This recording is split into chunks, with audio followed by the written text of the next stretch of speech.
دیکھتی آنکھوں سنتے کانوں کو السلام علیکم۔ امید کرتی ہوں سب خیریت سے ہوں گے۔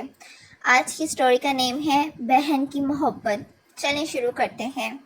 امجد کی عمر ابھی بہت کم تھی کہ اس کے ابو کا انتقال ہو گیا۔ رانی اس کی چھوٹی بہن تھی۔ امجد کی ماں دوسروں کے گھروں میں کام کاج کر کے وہ اپنا اور بچوں کا پیٹ پالتی تھی۔ اس کی خواہش تھی کہ امجد ایک بڑا آفیسر بنے، اس لیے وہ اس کی تعلیم پر خصوصی توجہ دیتی تھی۔ آج امجد صبح سے ہی بہت اداس تھا۔ وہ جانتا تھا کہ آج رانی کی سالگرہ ہے۔ ماں برتن دھو رہی تھی کہ ننھی رانی بھاگتی ہوئی آئی اور کہا، امی آج میری سالگرہ ہے، مجھے مٹھائی اور کھلونے چاہیے۔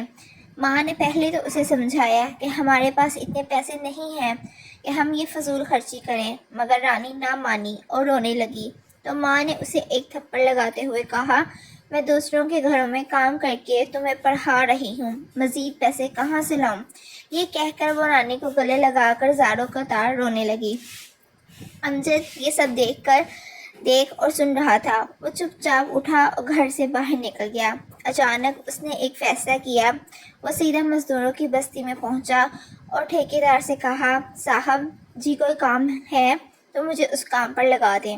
ٹھیکیدار بہت رحم دل تھا۔ اس نے کہا، بیٹا تم ابھی بہت چھوٹے ہو۔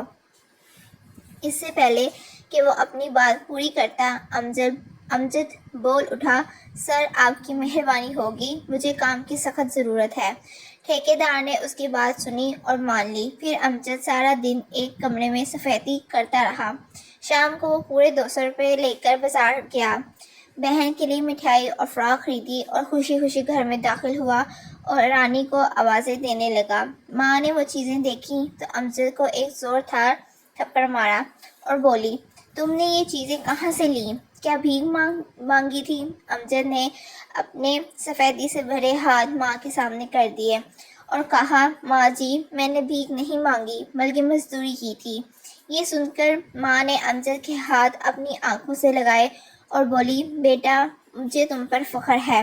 اب مجھے امید ہو گئی ہے کہ تم بڑے آدمی بنو گے اور دنیا میں تمہیں کوئی شکست نہیں دے سکے گا۔ شکریہ۔ امید کرتی ہوں آپ سب کو میری سٹوری اچھی لگی ہوگی۔ آپ سب سے ریکویسٹ ہے کہ میرا channel like, subscribe, share, follow کرنا نہ بھولیں اور بیل آئیکن کا بٹن پریس کرنا نہ بھولیں۔